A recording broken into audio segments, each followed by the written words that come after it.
Is it a myth that eating turkey makes you sleepy?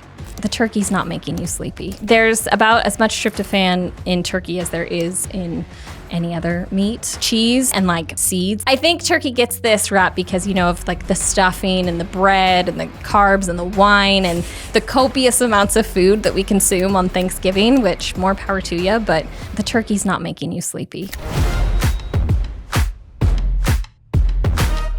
What does regeneratively raised mean? Yeah, so regenerative agriculture is really about the soil health, nutrient density of the soil. The reality is that we do not, in industrial agriculture, prioritize soil health. We prioritize yield, we prioritize speed to market, and price. This is what we prioritize. We've degraded our soil pretty profoundly. 140 calories of turkey is probably like 30 grams of protein. You can have 6 ounces of lean protein and just be winning. Food is really simple. It's really straightforward. We're kind of making a mountain out of a molehill in a way when we're buying all these prepackaged things, and they cost so much more.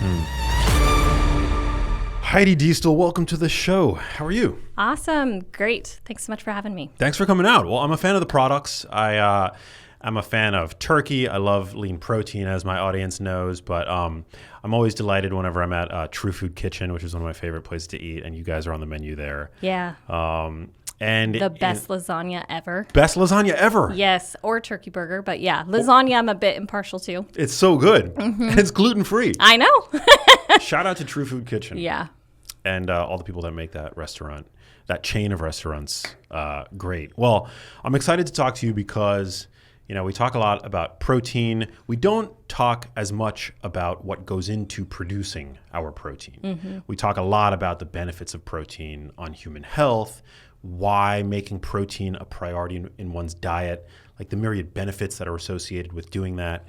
But I'm excited to get into all the things regenerative farming and offering variety to my listeners in terms of the types of protein that they can choose from, because there are so many different options. And as we record we're in November now, so there's a lot of people that are going to be ultimately shopping for turkey at the end of the month.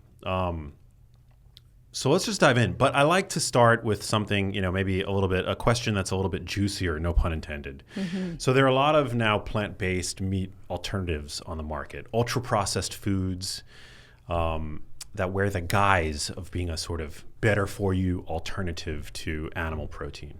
What do you think would happen if Americans replaced even 10% of the ultra-processed foods that they're consuming with a properly raised meat like turkey? Oh my gosh. It's like a dream come true if they could, and they would.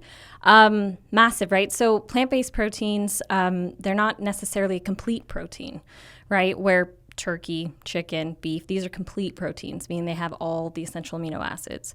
And you're really fueling your body with something that your body can take and support its, metabolic health, right? And especially if they're choosing a really high quality protein like a Diestel, product, right? Something that's known about ever, vegetarian fed, potentially organic or raised regeneratively. This is even going to maximize those benefits to the next degree. Yeah, and it's highly digestible.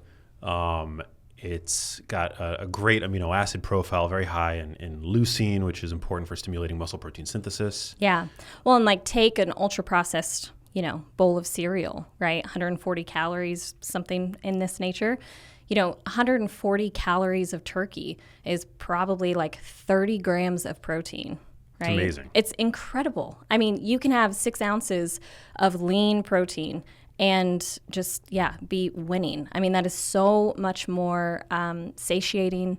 It is so much better for your metabolic health, while, your, bowl of cereal or your ultra-processed food, whatever that is, while it may be crunchy and, very delicious, it certainly isn't benefiting your health and your vitality and fueling your body for, what's to come. And it's really important what you touched on is the protein to calorie ratio. Yeah.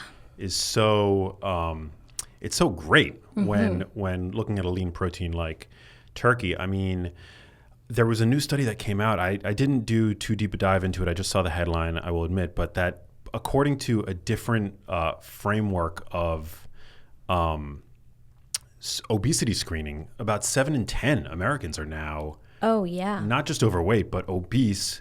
If we look outside of the BMI, which is imperfect, I don't actually know the methodology, but it doesn't surprise me at the end of the day. And so I think, being able to skim off some of those non-protein calories and replace them with really high quality protein that supports musculature, satiety. I mean, that could potentially be a boon to not just individual health, but public health. Oh my gosh. There was a study, and I think it was in conjunction with the one you're referencing, about adolescents, right? The rate of diabetes in adolescents.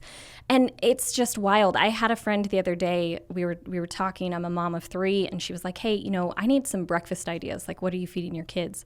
I was like, turkey breakfast sausage, sweet potatoes, right? Eggs. Like these are typical breakfast meals for us in our household. And it was kind of funny and interesting because that's not necessarily something on the top of Americans' list for breakfast for their kids, sweet potatoes and meat. But that's really what you need, right? Like high fiber, really hitting all your macros, but also like, are we considering the micronutrients, right? Are we considering, the vitamin A that you're going to be getting from said sweet potato? Like this is equally as important for developing brains, but even, adults, either way. I think we really need to be thinking about our food choices. Like it's not necessarily about convenience as much as it is about fuel. Like what is this calorie? What is this on my plate? How's this going to fuel me? What's it supporting? Well said.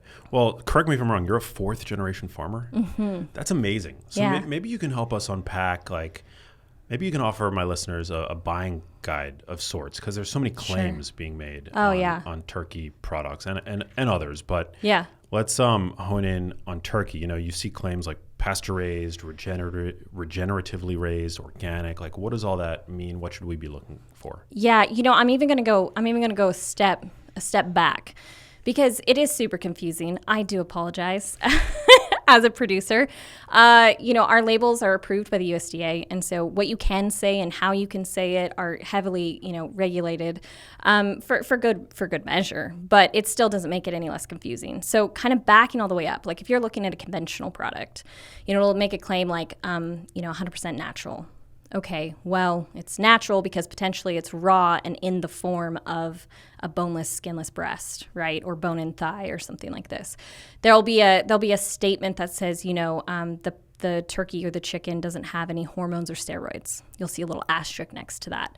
Well, for turkey and chicken, poultry, steroids and hormones are federally regulated. So you're never going to have hormones and steroids in turkey. Not the same for beef. You got to care about that for beef, but not for turkey, right? So really kind of like looking at that package, the things that really we should be putting a little bit more weight towards are claims like no antibiotics ever, vegetarian fed, looking for the seal of organic, super phenomenal programming. Organic's great. Regenerative practices, which you're not going to find a lot of regenerative practices right now. We're one of the first turkeys in the country to be raised regeneratively, and one of many, very few in poultry. So, these are some of the claims that really are going to differentiate the way that the product is getting to the shelf.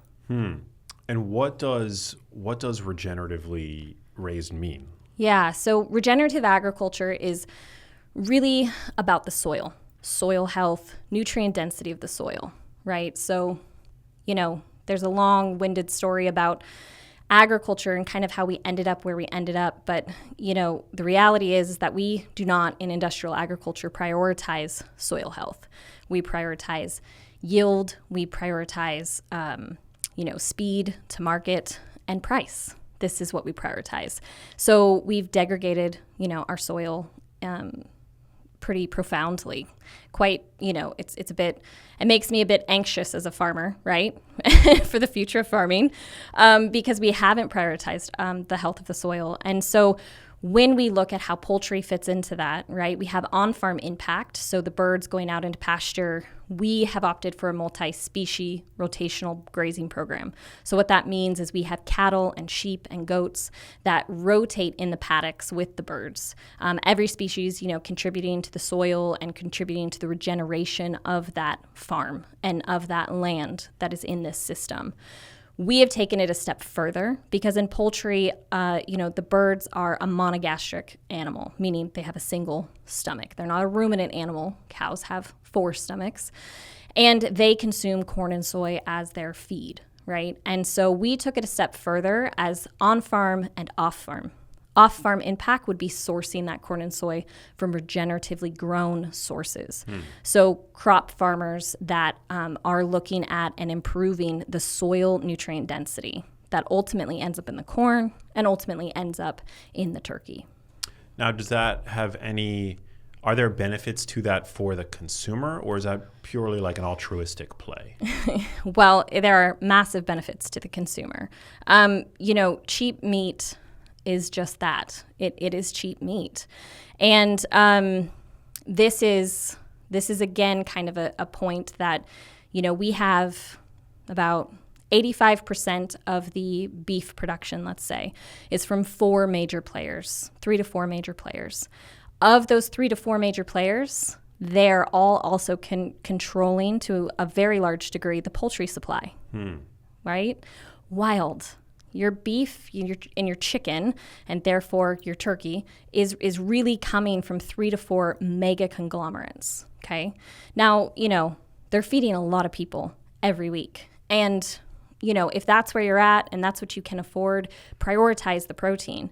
However, right, that's a lot of pounds that could really be benefiting in regenerative production. Imagine if we had these players looking at and sourcing regeneratively grown corn and soy within the United States. I mean, this would completely transform the landscape, literally, of our continent, and that's massive. Like, that is something that we should really be asking, right? And as a consumer, you've got the power to change that. You can totally spend with your food dollars and support these types of practices. That's basically the power is in the consumer's hands. That's awesome. Yeah, I always say it's important to vote with your wallet. Yeah. To spend your dollars and to vote for the system that you want to help become the status quo. Yeah. And unfortunately, we're not there, right? We've prioritized speed and volume and efficiency over some of these other attributes, I guess, if you want to call them attributes, but they're more like farming philosophies and farming systems. But the beautiful thing is that we've come a long way in the way that we look at our health and our, if you want to call it the nutritional panel, which, we need to evolve also. But for now, we're really starting to talk about the way that our food fuels us, right? And so, we have been farming in the organic and natural space, for over 75 years, right? I mean, it's just how our family farmed. And what we're finding is we partnered up with the state of Utah to do some nutrient density studies, because while we felt and knew that our farming practices and food manufacturing practices, right, the way that we make our products is equally as important as the way that you farm the birds. We just knew intrinsically, this is better food. This is better quality food, and it has to have a better outcome. They have to be healthier birds. We just had this very intrinsic conviction, which is why we farm this way, right? So anyways, we partnered up with Stefan Van Vliet. He is really phenomenal. He spent copious amounts of time with me on the phone explaining all of the research that he's done. We tested our no antibiotics ever, which is our original Diestel turkey, the one that we're known for, our organic line and our regenerative line, because we have multiple types of products we produce. And what we found is they're all significantly better than the commodity counterpart from a nutritional perspective. The birds are healthier, regardless of the program, anything under the Diestel umbrella, which was so validating from a farming perspective, because, not all farmers have their own brand. Most don't. And not all farmers have access to or, are interested in analyzing this type of data, going that far, right, on their own dollar. Totally. To try to figure this out. Super rare. Yeah, but it is, it's really validating, and it's really meaningful because the birds are actually healthier, right? And the science that we're finding and the resources that we have, we're really starting to understand that the higher quality food, food that's bought in season, if you're talking about produce, or in the case of turkey, right? It has had a higher impact on your health. Yeah, that Stephen Van Vliet. Van Vliet, yeah. Van Vliet, he's a badass. Oh yeah, amazing. I was listening to his appearance on my friend Ty Beal's podcast, where he was describing the dark matter of food and how, when assessing the nutrition of a food, there's obviously what you'll see on the ingredients list and on the nutrition facts panel, but there's this whole dark matter, in air quotes, of compounds, nutrients that like we have yet to even name. Oh yeah. That are probably having an impact on public health. And correct me if I'm wrong, you might know, but I think he was the author of a paper that came out a couple years ago that found that there are there's an appreciable amount of phytonutrients in grass-fed beef that you don't necessarily get, or you get to a much lower degree in conventionally produced beef. Yeah. Like really important plant antioxidants that you're getting in beef. Yes. Which is crazy. So I would assume that the same is true for turkey. Yeah. I mean, the studies, we've done a couple years now of compounding analysis, right? Because no season's the same in farming, and no flock performs the same, no bird performs the same. And so we've been compounding kind of our data year over year to try to understand what that benefit really looks like.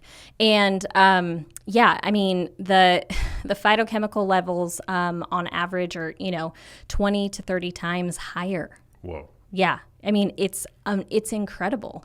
And right, I mean, these are the flavonoids, right? Like these are the things that are reducing the inflammation, right? So the bird had lower inflammation, the bird had lower oxidative stress. Stefan is, I think his study is still under review. It may be coming out later, but he did a standard American diet, a study on a standard American diet to a whole plant-based plant and regenerative meat-based diet. So whole foods, standard American, obviously, as you and I would think, huge benefits to the whole food. And the regenerative meat that was included in the study, he is quick to kind of say like, hey, the whole foods is where it's at. The meat, of course, from the macro level is very important, and the regenerative aspect of that meat is definitely supporting the overall outcome. But whole foods, he really emphasized, was really critical versus the American standard diet, right? So it's incredible. This is incredible. And this is one thing I always find super crazy. The nutritional facts panel is 13 nutrients. Right? I mean, we've summarized our health, and we've summarized basically how we judge our meat and all of our foods to 13 simple nutrients. And I get it, it needs to be simple and straightforward. And what's even more crazy is that the nutritional facts panel wasn't even a standardized expectation for food producers until 1994. Interesting. Yeah, in the 1970s is really when the food industry started taking a look at an NFP or some type of a standard way to approach what nutrition and ingredients were in a certain product. But in the 70s even, you would look at a product and you didn't necessarily have a list of ingredients or a nutritional facts panel. That's wild. Imagine all of us with our MyFitnessPal trying to track. I know. No, we take it for granted. Well, I see it when I'm traveling. It's a lot more difficult for me to read. I mean, even when I'm in Europe, the nutrition facts for a food product are often given in terms of 100 grams of that food. Yeah. And it's not very intuitive, at least not for me, to be able to determine, okay, well, what am I actually eating? Yeah. Am I eating 100 grams of this food? Do I literally have to take out my calculator to see what I'm eating if I'm eating the whole package? Right. Which I often do. Yes. So yeah, no, nutrition, it's amazing that we have that. Yeah. Well, it's what I find super curious, if you look back in time, right? My grandfather just passed away last month. He was 99 years old. Whoa. Yeah. And growing up with him, how hardy, such a different breed, right? And we talk about breed in farm animal production. It's really critical, the breed, okay? But we think about it in humans, right? And it's he was from such a different era, and the food that he consumed and the knowledge he had of farming was just it was so deep, right? And the breadth was so wide. And I look today to the future, and like we're building on what we know as far as what we can analyze in labs and data and this type of thing. But really, such a call to the farmers of America. Like, we're 1% to 3% of the population living on farms and being a farmer. Like, I think as a consumer, right? Like, we have the ability to choose who we buy our food from. If we go and we source that food. And typically, that food is in season. That food is done on a much smaller scale than the 4 big players controlling all meat and poultry in the United States. And, the nutrient density within that food is typically higher, right? And you can taste it. The phytochemicals in a product, like, you can taste. You can taste a carrot that is fresh, whether you get it from your local, co-op, or, if, any of your local grocery stores, a farmer's market.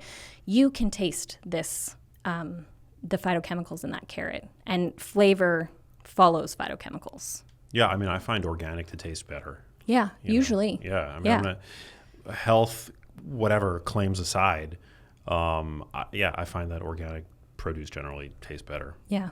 My heart really goes out to farmers because, correct me if I'm wrong, but they're highly incentivized to join the big 4, right? Like, oh yeah, highly incentivized, and they have unique health risks. We've done a number of episodes recently, and I talk about a lot, the impact of occupational exposure to certain herbicides and pesticides on, on the health of farmers who seem to be at higher risk when exposed to certain herbicides and pesticides to Parkinsonism and other conditions, unless they're super, super careful. Yeah. But often that disclosure, the disclosure of health risks aren't clearly made. Yeah. Well, and I think also, there has to be a fundamental shift in the way that we think about chemicals, the way we think about herbicides and pesticides, right? We're applying these things to prevent or to kill, what have you, versus really like working within the system. And, herbicides, pesticides, this whole area and industry is a system, and they sign you up for one, and then you're signed up for the next one, and there's a whole series of chemicals that you can apply and use, that one after another, that kills this bacteria, then this bacteria, then this bacteria. My brother Jason is a quintessential farmer, like half kind of mad in some ways. I love you, brother. But he like 10, 15 years ago, he came to us and he was like, hey, I met this guy. He has a stabilized probiotic cleaning solution. You can put it in your eyes. Like, you can wash your body in it. And we're going to replace all of the cleaners that we have on the ranches with this probiotic solution. And we're like, okay, sure, because you again, like, you go to the grocery store. What do you do if you have to clean something up in your house? You use bleach or Clorox, right? And you're like 99.9% clean. We're just going to eradicate everything on this surface, and that's what's clean. When in reality, that's not clean at all, right? You're creating a biofilm, right? And you're killing everything, good bugs and bad bugs. Where, in a more natural ecosystem, good and bad exist, right? It's where the good bugs outcompete the bad bugs. But you have to have both, right? And so we're like, okay, Jason, I guess let's do it. Let's sign us up. Let's see what this is about. And it was, Max, it's incredible. Like, it's incredible to see how clean the barns are from like a microscopic level, right? And so, you have, the barns are the length of a football field. In the Diestel system, they're like a screened-in porch. So half of it has chicken wire on the top, and the other half is wood. And they have, clean, fresh pine wood shavings down the length of the barn, nice bedding, and then every 50 feet, the birds have access outside into the pastures. And it's completely outdoor environment. I mean, outdoor is indoor, indoor is outdoor. And these barns are really clean because the probiotics are maintaining a really healthy microbial environment. Now, that's the environment that the birds live in every day. That's the environment our team works in every day, right? And there's no chemicals doing this. There's no chemicals being sprayed. Even in a washdown, when you have cleaned out a flock and you're getting ready to put in the next one, there's no chemicals. And this is kind of like this shift that farmers, could have, where it's like working within nature, finding the systems that complement and support a healthy microbial environment versus coming in as a human and just eradicating everything on the surface, right? I mean, and that's one example of where we've said, hey, why are we using this, that, and the other? Even if it is a chemically approved, cleaner for an organic program, which exists. No, let's take that out of the system and let's put in something that is really natural and working within nature, not against it. Well, it's probably like a necessary evil for the industrial way in which birds are normally processed, right? Because of just the speed and the assembly line nature. Yeah. In which they're eviscerated, and you've got to have probably I would imagine, a really sterile environment, but there are costs to that, risks, right? Like risk of creating antibiotic resistant strains of bacteria. Yeah. Whereas if you're more diligent and you're able to do it in a more, cautious, careful way, you probably need less of those inputs. Yeah, and I mean, you're really just working within the microbial environment that exists, right? And you're saying like, hey, we're going to have the good bugs outcompete the bad bugs. We're not going to try to eradicate everything on the surface because that's not the purpose. Like, nothing in nature works this way, right? It's all about competitive exclusion.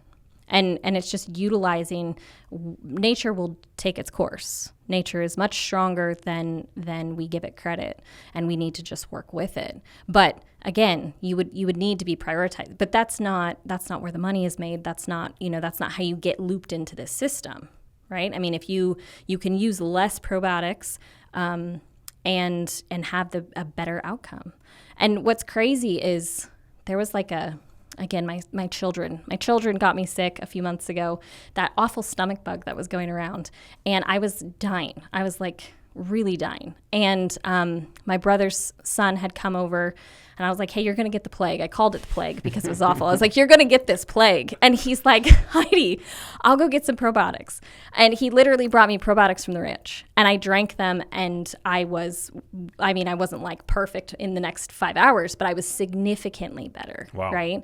Because again, it's the same thing within your gut. You're overpowering the good and the bad, right? And it all has to be balanced in order to do that. But I mean, there are so many instances in which we're like, we use in our feed a Redmond salt that comes from Utah. I don't know if you're familiar with the Redmond salt. I love Redmond salt, yeah. Oh, it's my favorite salt. No affiliation, but I've used it for years. Yeah, me neither. My absolute favorite table salt. We feed that in the bird's feed, right? So that the birds have access to these really natural, raw minerals and vitamins.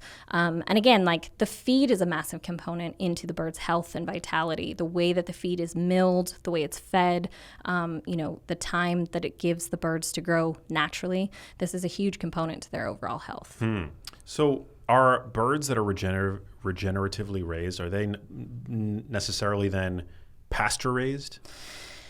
Yes. So the premise of regenerative is soil, right? You're acknowledging the soil health and the vitality of the land. So having the birds access onto pasture and going out onto pasture is mission critical for regenerative. I want to kind of make a caveat, though, in the sense that the birds don't eat the pasture. So, cows eat grass, they eat pasture. Birds don't. Right. So, you might see one with some pasture in their mouth or in their beak or what have you, but they're really foraging. They're, scratching and pecking and interacting with the soil in a completely different manner. And they're also, they're carnivores too, right? Like they eat are. Bugs and stuff. Yeah. Worms. Yeah, totally. So I think this is, again, another kind of point, which is that, the birds can eat insects. They do, right? They're foraging animals. A vegetarian fed is important in scaling farm animal agriculture, right? I think where we kind of get into trouble is when we think about the alternative to vegetarian fed, which is, animal byproducts, right? Got it. Them eating themselves. Yeah. Yeah, sorry, I should have told you to sit down. Make sure you're sitting. But yeah, that is the alternative. And that really happens. Is that the norm? Like in conventional. Wow. Yeah. Damn, it's like straight out of Cloud Atlas. I don't know if you ever saw that movie. It's one of my favorite books/movies by David Mitchell. It's like at the end, what are they called? The fabricants are basically being fed themselves. They're like these drone worker humans who are just like raised to become essentially fast food workers in this dystopic future vision. And when they are no longer able to provide that service, they're recycled and their meat becomes what they call soap. It's not soap, it's meat that they're then refed. Yeah. Yeah, it's crazy. It is crazy. And, there's all sorts of rendering ways in which that is rendered. And, like I'm sure someone would give you all the safety notes around that. But, I don't really think we need to go there. They can have their access to the outdoors, and forage and exude all of those natural characteristics. Now, corn and soy is the base of their diet today. That is what is the most readily available, efficient, right, price point wise. Like even Diestel has to ensure that we have a price at the shelf that our consumers can afford and are willing to pay. This is really important. But I think, as we look to understand more about the nutrient density of the birds and kind of those omega-3, omega-6 ratios, which in our birds we have I think it's like 79% higher omega-3 values than conventional commodity turkeys, which is massive. It's like 1.5 to 2 times better 3 to 6 ratios.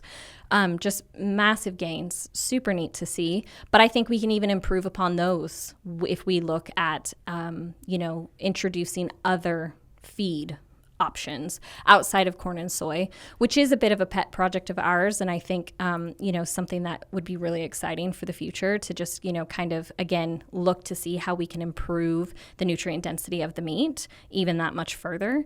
But that also comes with a cost. And so we're kind of meeting, we're pushing the envelope as much as we can to have regenerative products out there, products that are higher in nutrient density while maintaining a price point that keeps everyone in business as we kind of like push the needle, push the industry forward to have better feed. Yeah, it's incremental, but it's important nonetheless. How long does it take to raise a turkey properly? Yes, in our world, it takes about 6 months, so 20 to 24 weeks. In a conventional world, it's about half of that. Huh, wow. Yeah, and, there's a lot of reasons for that. Most farmers are going to be like a contract farm situation. And again, like this has been prioritized over decades, this fast yield, high yield, super fast, speed to market, right? And so, they will be given the poults, they'll be given the feed, and then they're paid, off of live weight, whatever they deliver back into the plant. And I'm sure there's, grade expectations and efficiency, right? Expectations for how the birds perform while growing. So if they can use less feed and grow faster, that's going to be highly incentivized. But everything is incentivized around yield and speed and cost. And I on the alternative side, right? When you find a farmer who is looking at quality, nutrient density, the speed is not a priority, right? Which means that cost is higher. Again, this is kind of where that consumer plays their hand, right? If the consumer says, hey, sign me up for something that's more nutrient dense, and I'm going to pay 25, 50 cents, maybe it's even more $1 per pound more, right? This is kind of where those differences come in. In our farms, we're looking at a much slower feed growth rate. We use multiple breeds, which is really important in poultry to have multiple breeds that are growing more slowly because it gives the turkey time to develop, right? In the conventional system, you're kind of like, well, I guess we could kind of make it a bit of a bridge in the sense that they're being fed whatever is the cheapest being raised as quickly as possible. So they're kind of putting on, let's call it the ultra processed foods, right? They could have corn and soy in their diet. They could have wheat in their diet. They could have dried distillers grains which is a byproduct of the ethanol industry. They can least cost their feed. It's called least costing feed in the conventional sense. And they're just putting on weight. Put on weight as quickly as possible and get those birds through the plant, out the door, to the store. That's the priority. And so that fat is just it. We refer to it as sloppy fat, but they can't control their hunger per se, right? Like they're not in balance. They have high stress, and that's the game. Whereas in our program, it's the exact opposite. So you're taking the same kind of general construct and you're completely flipping it on its head, and you're slowing down the bird's growth rate intentionally, right? The feed is a loose mash feed that's never heat milled. It's always cold mashed. And so the birds really have to digest it.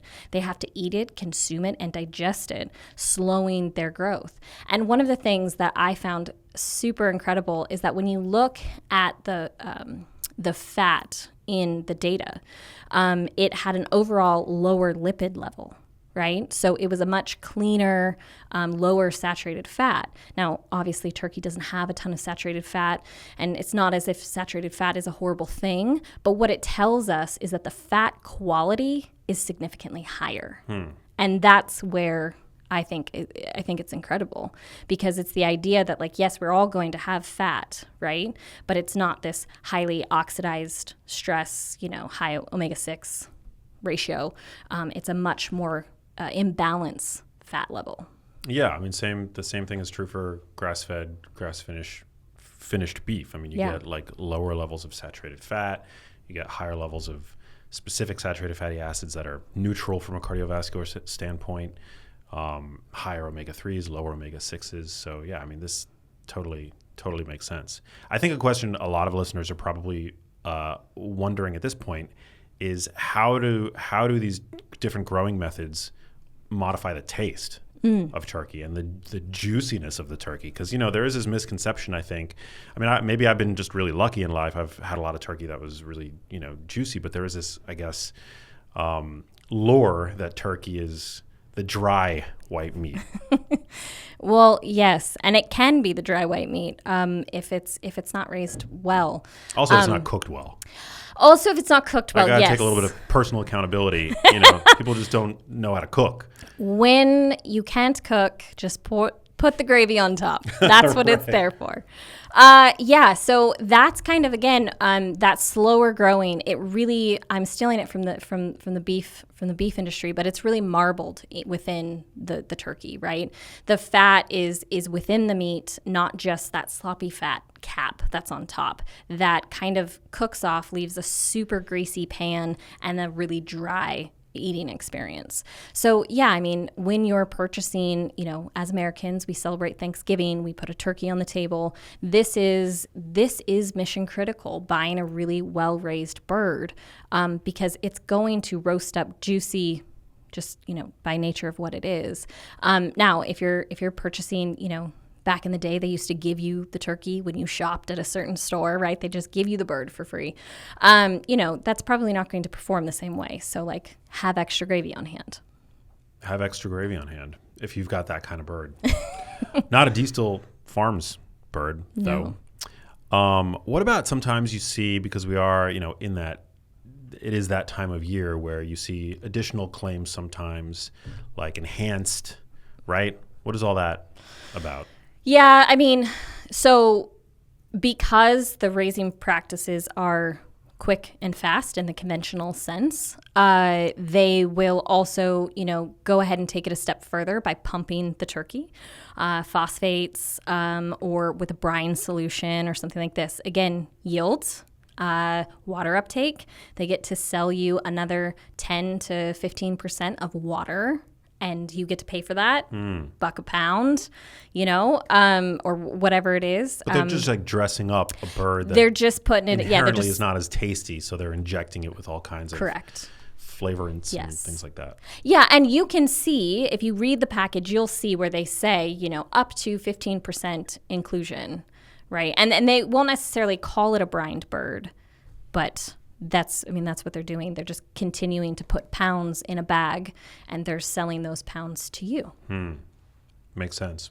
What are some of the more underrated parts of the bird? Maybe some of the more nutrient-dense parts of the bird? Oh, yeah. I mean, the liver, right? The heart. That jib pack is what it's called, the giblets. That comes in every turkey, every Diestel turkey. Those have super high nutrient density, absolutely fantastic. And if you roast them in with your gravy for the drippings, it sets your gravy just up a whole level. No one ever knows. It just gives that real depth of flavor. Plus, you have all the nutrient benefits of that. So good, yeah. A lot of people just reach for the breast or the leg. Yes. But the dark meat, the dark meat is where you're going to see those antioxidants loaded. Yeah, right. The breast is where you're going to have that really great, 3-to-6, omega 3-to-6 ratio, where the dark is where you're going to have that antioxidant loads. And that's really because of the fat, right? You have more fat in dark meat than you do the breast meat. And the fat is kind of holding a lot of that flavor. What's really interesting, we launched a product last year. It was our Primal Blend. So we actually took, because it's really hard to find turkey, and it's also super hard to find turkey liver or heart or gizzards. Where are you going to find this? So we ground it into our Primal Blend. And so, those benefits, your vitamin B's, 50%, 70%, 50 to 70%, depending upon B, 12, 7, et cetera, in our Primal Blend than just a standard ground turkey. And, the taste is exceptional. It's really rich in depth. It's not super powerful. It's very palatable. My kids love it. They eat it. I think it's finding the opportunities where you can eat your vitamins and minerals and consider the extra micros, I should say, that could be, in your meals and not necessarily in the form of a supplement. Yeah, no, it's a great way to sneak in some added nutrient density. And even the macros are still great. Yeah.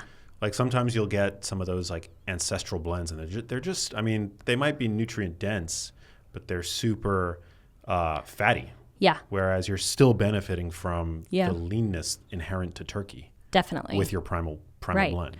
Right. So, it's got flavor and it has great texture. But it doesn't kind of leave that pit in your stomach, right? Kind of that heaviness sometimes that you get with a beef item. Yeah. Yeah. So what are the options that you guys have for consumers? Because I know that,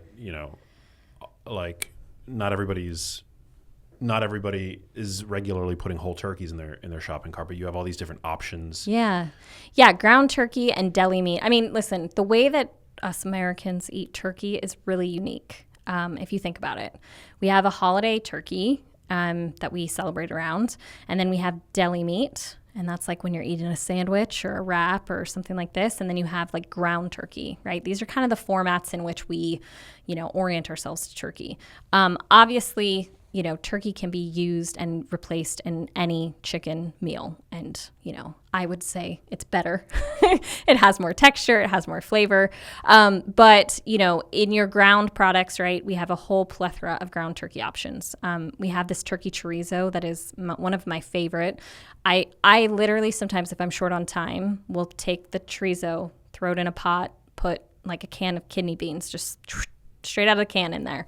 And that is dinner. And Sounds everyone so good. eats it. It is. And it's super flavorful and delicious. And it's 2 ingredients. Obviously if I had more time, you might do a mirepoix or something like this, get fancy. But at the end of the day, if you're needing a meal, this is a phenomenal, tasty, super awesome product, right? But a lot of people, moms, dads, working people who have full-time jobs, they're busy. So it's nice to be able to have something that's pre-seasoned that you just throw in a pot. Yeah, exactly. So, there's things like this. And then deli meats, right? So we have a full line of deli meats. And deli meats are funny because, people get a little bit nervous at times with deli. They're like, well, I don't know if I should eat deli meat. Is it healthy for me?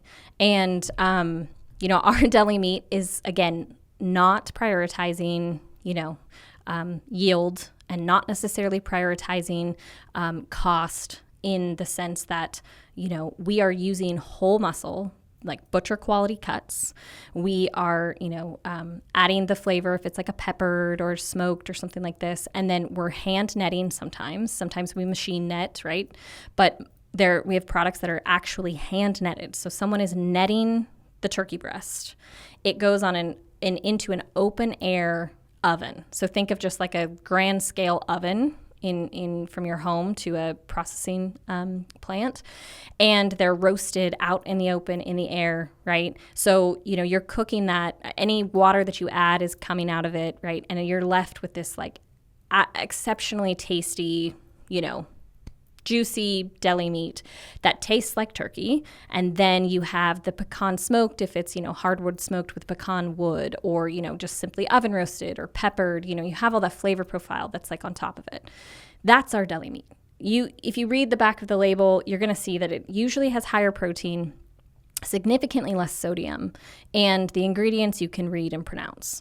And like that's kind of our formula, like when we go to produce our products, because again, the farming is one side of it, and then the way that you use that meat and the way that you manufacture and process the meat is the other half, which is just massive. And so really minimally processing that, where, you're creating something at the end of the day that is actually going to fuel you, that is actually going to, satiate you. This is the point.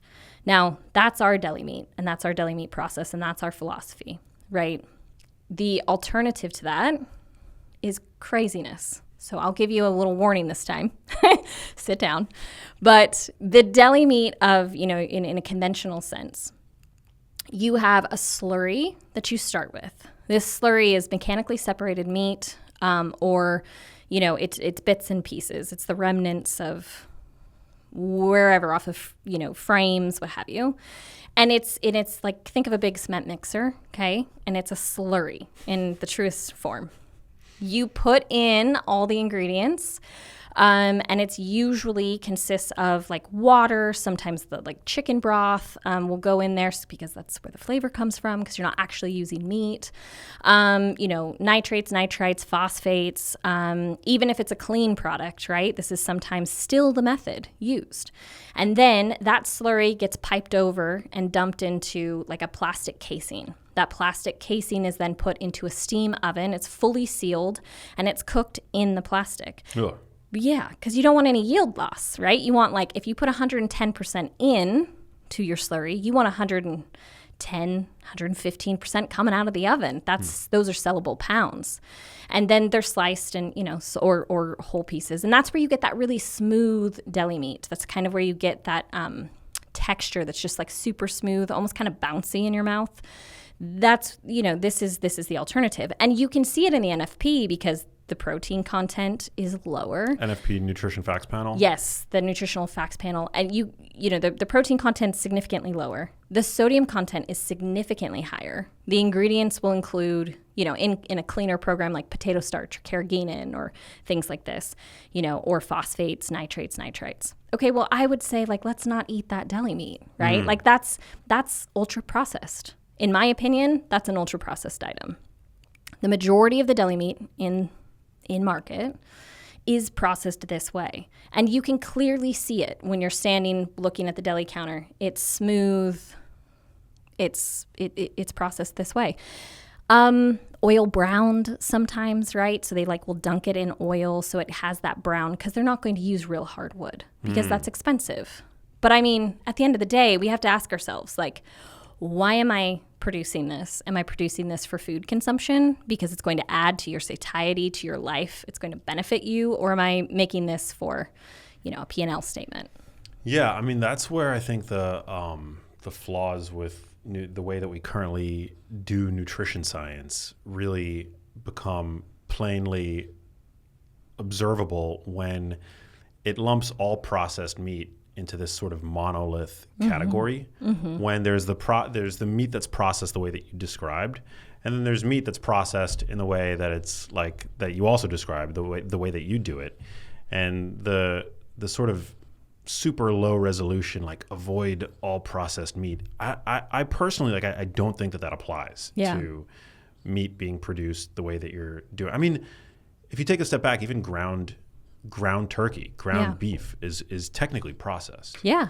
But there's like no aspect of it that mechanistically would be, at least from my vantage point, would be harmful. No. Right? In fact, it's a super convenient way to get really high quality protein. Totally. Yeah. And I think when you go and find that super great deli meat that's made this way, you can taste it, you can benefit from it, but that's not, totally. I mean, you have this super processed side of meat. Yeah. And, it goes the same for like dinner sausages or hot dogs or these types of things. I mean, they're ultra processed, right? Exactly, yeah. They have fat and sugar, and they're loaded with ingredients that keep you coming back for more. I mean, that's an ultra processed product, right? Pink slime, is that a thing too? I've heard that. It is, but that's more beef. Oh, got it. Yeah.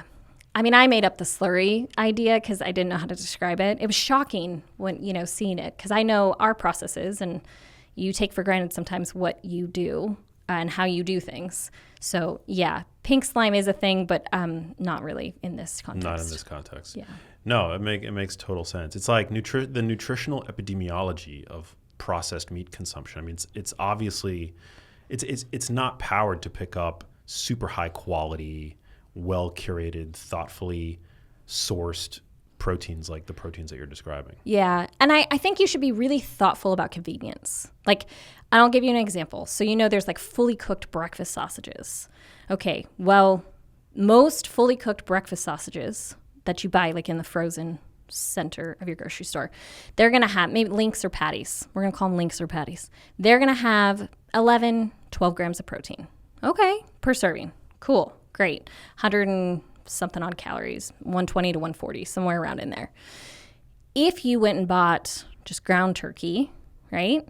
100 calories or so for a 4-ounce serving, and 23 grams of protein. Like more than double. Way better, yeah. And yes, it's not fully cooked and it's not formed into a patty, but in order to make that a breakfast sausage patty, like throw in a little maple syrup, throw in some sage, maybe some pepper, some salt, and now you have yourself a breakfast sausage, right? I mean, it's just, these are the small tweaks. And you're not paying a super high price. You're not paying $8.99 a package for 12 ounces. You're paying $7.99 per pound, and you're literally doubling your protein intake. So it's convenience. I mean, convenience is one of these things that it's like this necessary evil. We're all busy. We all have crazy lives. We've all prioritized a lot of different things in our life, and we can't always prioritize cooking. But if you really sit down and look at your choices in the grocery store, you can pick up massive amounts of dollars if you just buy the pure raw cuts, or like a whole chicken instead of the parts. Right? And you break that down over the course of a few meals. The pound of ground turkey versus the fully cooked patty, right? I mean, it's just, be careful in convenience, because usually it's further processed. You're not reaping the benefits of that protein because they have to process it. They have to cook it out. They have to lose the yield, right? They have to add all the binders to make the patties stick together. I mean, this is just the nature of making super processed food versus just the raw ground turkey with like 4 ingredients. You can have your own breakfast sausage. It's amazing. I want to do that. I've never done that, but it's so good. You inspired me. Yeah. It sounds amazing. I do it all the time when I'm short on our own breakfast sausage. Well, it's like you're right. Breakfast sausage typically is so fatty. Yeah. And the protein to calorie ratio is so unfavorable typically. Yeah. I mean, it's fine, like, once in a while, but like to be able to do it on your own with a super lean. Oh, yeah. I mean, we make a breakfast grind, but. Oh, amazing. Yeah, it's super yummy. Damn, but, gotta try it. Well, the breakfast sausage, like how spicy it is. Sometimes you're like burping, you're like, oh, that does not settle well. That's not our breakfast sausage. But yeah, I mean, it's just, I think we just have to like roll back a second. Food is really simple. It's really straightforward. We're kind of making a mountain out of a molehill in a way when we're buying all these prepackaged things, and they cost so much more. And that's that's another kind of pain point. We have, again, everyone's at their own level of what they can afford. And I'm not saying that everyone can afford the way that we processed meat and what have you. But if you're considering your food bill and if you're looking and you're trying to make this work and you want to prioritize this in your diet, don't go to the processed, organic, whatever, don't go over there. Just go buy the raw cuts, go buy the whole birds. This Thanksgiving, buy an extra turkey, stick it in your fridge, stick it in your freezer. It's one of the most economical meals. That's why we celebrate Thanksgiving this way, because it's the most economical protein, right? It's a big bird when it really comes down to it, let's get wild and say that you buy, you go to your local grocery store. This isn't online because online costs are a little different, but you go to your grocery store, you get wild, you spend $6.99 a pound. $6.99 a pound on a turkey. That's insane, right? Everybody's like, oh my gosh, I usually pay $2.49 a pound. If you spent, $6.99 a pound, what was your beef last week, right? And on a 20-pound bird, right? This is still very, very economical. This is still very affordable if you're considering steaks, the cost of beef, pretty much any other protein. Yeah, and you can eat, it's highly economical, and there's so many things that you can do with it to extract nutrition from it beyond just the meat, like the skeletal muscle, right? Like there are the organs. 1 year, just 1 year alone, but it was like so memorable. I after Thanksgiving, I used what remained of the carcass to make bone broth. Yeah. It was incredible. Delicious. There's so much meat typically left on the bone. Yes. I mean, aside from the bone broth, which is super nutrient dense, loaded with collagen, like there's all this meat that comes off and falls into the broth that you would have just tossed. Yes. And it's like gelatinous. So good. So my parents aren't super involved in the business anymore. They're more in advisory roles. And my mom considers herself the corporate babysitter for all of us children now. And that is one of their jobs, though, Max, is they have to make bone broth and turkey broth throughout the year. And we have this huge chest freezer up at the ranch, and we have now become accustomed to there's 3 of us in the family to raging this, digging through this chest freezer. And I always report back when we're getting low on broth, right? Like, Mom, we only have 4 containers left. We only have 3 containers left. You got to make more broth because it's exceptional and so nutrient dense, so good. And, thankfully I've got a mom who's, behind the scenes making it, but it is actually quite easy to make. I mean, you're just boiling water, the turkey carcass and some, aromatics.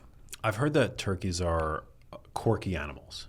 They're unique. Yeah. What's something that like somebody who's never interacted with a living turkey would be surprised about their behavior? Oh, that's a great question. They're really curious. They're super curious animals. And they're birds of a feather. They flock together. They love to be together, but they hate to be together, So they bicker, but if one's going to one part of the barn, they're like, whoa, what's going on over there? I got to go check it out. And then they're very curious animals. So if you go in the barns and you've got, you're walking in, they may be, in the back 40, hanging out, doing their thing. As soon as they hear someone come in, it's like the whole barn starts rushing you, right? And they're like, what's happening? Because they all need to see what's going on. And then once they figure you out, they're like, oh yeah, okay. Boring. I'm moving on. I'm going to go back to whatever I was doing. So they're just funny. They're just funny like that. They're funny little animals, but a tremendous amount of respect for them. Yeah. And do they actually gobble? Oh yeah. Huh. Oh yeah. Yeah. Toms are very vocal. Hens kind of clack, they're just clacky. They're just constantly in there talking, but the toms are very, quite vocal and they're, they're meant to be quite impressive, right? You've got their patriotic heads. They all, the heads all turn colors and yeah, they're great. They're the best bird. What was it? Benjamin Franklin, I think he wanted to make turkeys the national bird. He did? Yes. And they ended up going with bald eagle, thank goodness. Yeah, what would I be doing? But I didn't know that. Yeah. Is it a myth that eating turkey meat makes you sleepy? Yes. Yeah, tryptophan is... Yes, there's about as much tryptophan in turkey as there is in any other meat. Cheese, actually, and seeds, like pumpkin seeds, have more tryptophan than than turkey does. I think turkey gets this rap because, of like the stuffing and the bread and the carbs and the wine and the copious amounts of food that we consume on Thanksgiving, which more power to you. But yeah, the turkey's not making you sleepy. Don't worry. Mm-mm. It's just the 6,000 calories that you ate in one sitting. Yeah, which let's hope they were fantastic calories, but yes. Right. Yeah.